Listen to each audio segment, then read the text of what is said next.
welcome back to my channel and welcome to my 1 month postpartum update. I wanted to chat with you guys about how I've been doing and how I've been feeling 1 month out from labor and delivery. I did my 1 month baby update with little baby Hugo, so if you haven't seen that, I will link it above and down below. But yeah, let's talk about how I've been doing this past month. For those of you who don't know, I gave birth about 4 weeks ago, obviously a month, and I had a vaginal delivery, but I ended up having a episiotomy and a 4th degree tear. So I had to get stitches from the front all the way to the back, and in terms of recovery, that has been the hardest part. Of course having a newborn is difficult and caring for a newborn is difficult, but caring for yourself on top of that has proved to be so insanely difficult. Luckily, I've had a lot of support and a lot of help, and I've used a lot of products that have made my life a whole lot easier, and so many of you guys have requested a postpartum essentials video, and that is coming, I promise. I already filmed it, so it's just a matter of editing and getting it up. But yeah, definitely a lot of products that have helped. Speaking of products, and this past month and stuff, I definitely have sort of weaned off of a lot of the products that I was using quite religiously at the beginning. So at the beginning I was using a lot of like numbing sprays, I was wearing a lot of pads, ice packs, all that sort of like fun stuff that you get to use after. And I've found that especially in these last 2 weeks, I've slowly weaned myself off of the products, and not because I like don't want to use them, but because I haven't found that I really need them. And I think that that's sort of a real telltale sign that I am healing. And speaking of healing, I went to my doctor's appointment. I don't think I mentioned this in my 2-week update. If I did, then forgive me. But I had a doctor's appointment around 2 weeks. She said come in anytime 2 to 3 weeks after the delivery because she wanted to check the stitches because they were so extensive. And I went in and she said that everything looked really good, everything was healing really well. Sort of a testament to, you know, it's a double-edged sword, because the reason I tore, she said, so terribly was because I'm a dancer and a Pilates instructor and everything was just so tight, like nothing was giving. So when he came out, it was just like tear open and done. But she said that as a result, like, of being a Pilates instructor and being a dancer and just sort of leading a healthy lifestyle, my tissue has repaired itself quite quickly. So even during that like first 2 weeks, I felt like, I think it was like day 8 onwards, I felt like a real sort of recovery every single day. I felt like things were getting a little bit better every day. So yeah, she said everything is looking really good, really, you know, healing really well, which made me happy. And I did write down on my notes, like, feeling a little bit better every day. And that's the truth. Every day I felt a little better down there and a little more healed, which makes me really appreciative just of my body and how quickly it's been able to heal itself. So that's fantastic. I've definitely had less bleeding, and I think that's the reason why I've been able to kind of pull back on some of the products I've been using, like some of the sprays and stuff. I'm only taking Tylenol when I really need it, so I haven't been doing the like 2 times every day sort of thing. And I'm still taking my stool softener once in the morning and once in the evening. And I'm still taking my placenta pills, and I'm still taking my like prenatal vitamins too. But yeah, I'm not taking as much Tylenol as I was in the beginning, which is good. And I wrote down, feel my pelvic floor. So Jeff and I took the baby out for our first walk the other week. And then I took him out again. I think it was like 2 days later. I took him out for a little walk. And I don't know if it was the numbing sprays or if it's just my body healing, but I started to really feel my pelvic floor. I don't think it's not a bad feeling. It's just like, oh, okay, I can feel my pelvic floor. I guess I can feel it healing in a way that I wasn't feeling it before, but perhaps I wasn't feeling it before because I was dealing with the stitches and everything else. So yeah, definitely feeling my pelvic floor, which I guess is a good thing. Like, you want to be able to access your pelvic floor so that you can strengthen it up afterwards. I mentioned that I'm still taking all of those vitamins and stool softener, etc. My toe is okay. If you watched my weekly vlogs, then you'll know that I broke my toe. I walked into our baby Bjorn, and oh my gosh, that was so terrible. I did feel my toe when we were going on the walk. I felt like it really was bothering me, and that sort of was a little discouraging because I was like, oh, I really want to be able to walk and get out there and feel good, but I kind of had to take it easy. But now I definitely feel like almost 100%. So if maybe like 95%, I feel like it's definitely, it healed fast and it doesn't hurt quite as much. So there's that. Going to the bathroom has gotten easier every day as well, which is nice. I still have to be careful, and I still like have to pat. The doctor said like at the beginning too, she was like, when you go to the bathroom, just like make sure you pat and don't like wipe. So I'm still patting because I still have like a little bit of bleeding, and it might, I'm not exactly sure where it's coming from. I don't think it's from the front, so I think it might be coming from the back. So I'm really, really careful and just sort of showing that my downstairs area a little extra love, little extra love, even though I'm feeling a lot better. I'm definitely still feeling really exhausted and tired. Surprise, surprise. So Hugo is still sleeping in 2-hour chunks, which, you know, it's funny because like at least he's sleeping. At least he's not up all night, and we've had those moments where he's only slept for like an hour, and that's brutal. So I am appreciative for those 2-hour stretches, like 2.5-hour stretches. But yeah, it just means that I'm living in like a perpetual state of exhaustion. And anytime I hear another mom say that they are living in that same perpetual state of exhaustion, I feel a little bit better because I'm like, oh, okay, like we're all in there. We're all in this together. Like, we can all get through. So yeah, I'm still really tired and really exhausted. A few weeks ago, I did do a little bit of Pilates. I have a reformer machine downstairs, and I'm sort of hoping to continue, like, to incorporate it more and more into my weekly routine. But I was downstairs randomly. I think my in-laws had the baby, like we're holding Hugo, and I saw the machine, and I was like, you know what, let me just jump on that and do a little bit of Pilates and see how I feel, especially since I hadn't, for those of you who don't know, a reformer, you lay flat on your back and then work against resistance springs, and I haven't laid down on my back flat since, in such a long time. Obviously, like since maybe even like the first trimester of my pregnancy. And so it just felt so nice to lie flat on my back and then to do a little bit of work and just to feel my muscles and stuff. So yeah, I'm hoping to incorporate a little bit more of that into my routine as the weeks go on. Oh, let's talk about breastfeeding. This is a fun one. So I am breastfeeding, and it's gotten better. I will say that it has gotten better. I still have days where I freaking hate breastfeeding, where I think to myself, oh my God, I hate this so much. And the only reason I'm doing it is because it's good for my baby.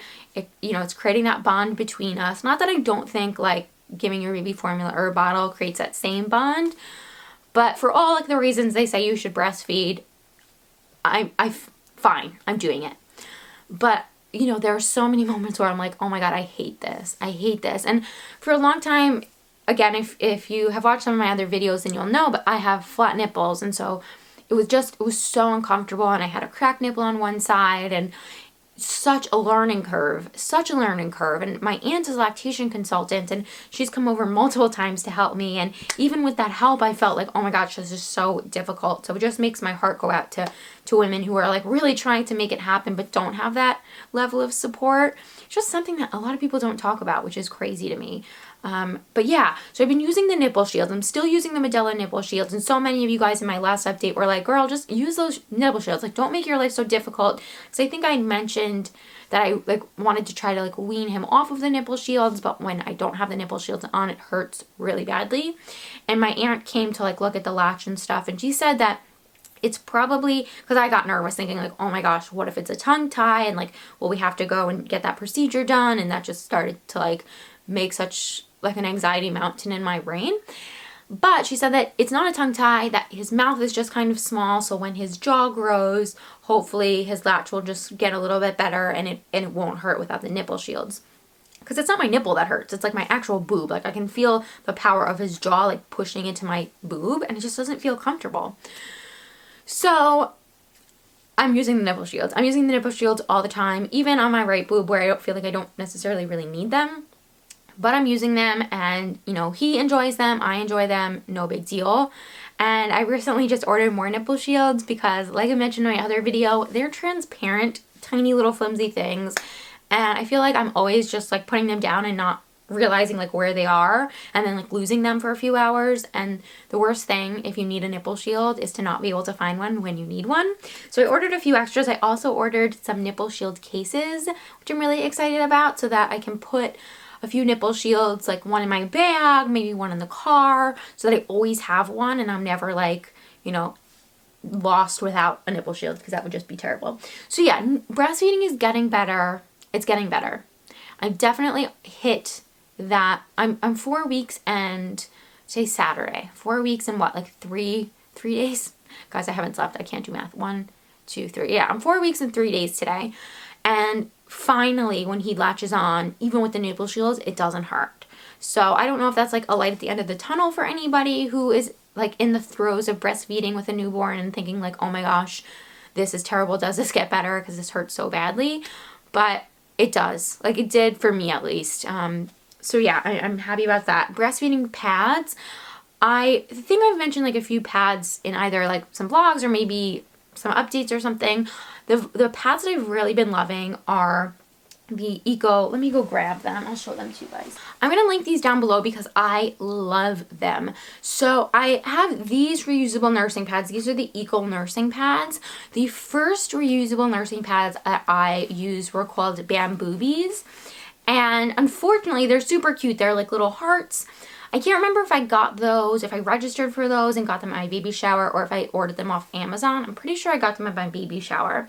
But the problem with those in comparison to these, so they're both made out of bamboo. I'm not entirely sure. There's got to be an ingredient that sort of differentiates the two, because the Bamboobie ones I find when you put them in your bra, so with a reusable nursing pad, what you do is when you're done nursing, you put these in your bra so that if you leak, you're not getting milk like on your bra and it's not going through into your shirt and stuff.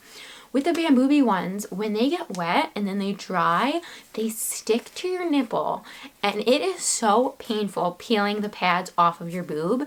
And breastfeeding can be painful in and of itself. Like, life is just at this moment in time with a newborn crazy and painful, and like you don't need one extra thing when you are recovering from labor and delivery to like be painful and like be hurting you. So I felt like kind of discouraged when I realized like that they were hurting me, because I was like, damn it, like I try to like do what I can for the environment and for the world, and I have a whole box of disposable nursing pads, but the idea of like continuously buying disposable ones, I was like, if I can use reusable ones, that would be nice. And then I remembered that I had these, and these are a little bit more, they have a bit more of like a terry cloth feel, and maybe that's the difference between the two. They're not like 100% bamboo. These are fantastic. These are so great. They're thicker, which is fantastic, and when you put them in, when the milk dries and you take them off your boob, it doesn't hurt. They don't stick. So again, I will link these down below. And what I also really like about these is that they come with a little mesh bag that you can use to like wash them so that they don't get lost in the laundry. And you also get like a few different options, which is fun. Like you get a few circles in different sizes, which is great. And then you get some fun little patterns too. Also, like all nursing pads are so funny. They all say like ultra discreet. I'm just going to be the person to tell you that no, I have yet to find a nursing pad that's ultra discreet, but also like thick enough to absorb milk. So there's that little tidbit. But yeah, I love these. I really, really do. And they're really comfortable. And so if you need nursing pads that are not going to stick to your boobs and not hurt you, I highly recommend these. And the last thing I just wanted to mention is I definitely had a few hormonal days in the past 2 weeks. Definitely am able to get myself out of them. But I didn't want you guys to think that like, oh, it's all rainbows and sunshines. Although I don't think a lot of you guys think that anyway, because I'm pretty real in my vlogs with like how I'm feeling and just how crazy life is currently. But in case I fooled you into thinking that like this whole journey has been easy, again, I don't think you get that from my videos, but in case you did, let me just tell you that I definitely had my fair share of days where I have felt exhausted and tired, and maybe that coupled with the hormones have sort of created some days where I just feel overwhelmed and defeated.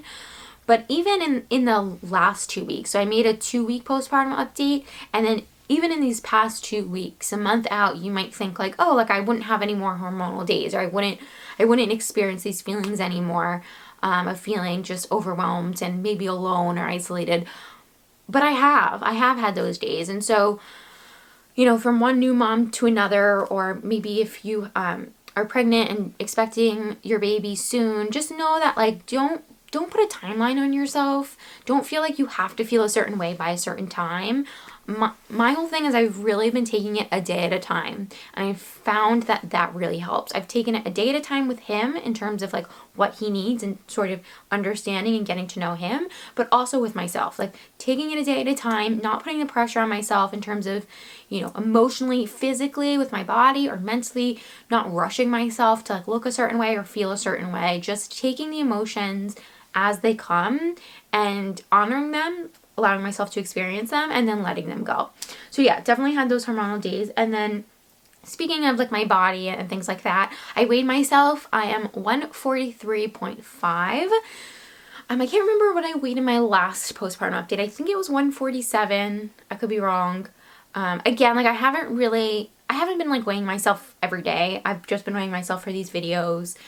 And I know my body, like I know I'll get back to where I was like pre-baby or whatever. For me, honestly, it's just a matter of moving, like of getting out there, taking walks, like I mentioned. And if you're really into fitness and really into working out, like I always have been my entire life, it can feel really hard to not do that. Because anytime I've gained weight or taken a break from working out, the drive to like move my body and to lose the extra weight has always just like propelled me into this like state of like really focused, motivated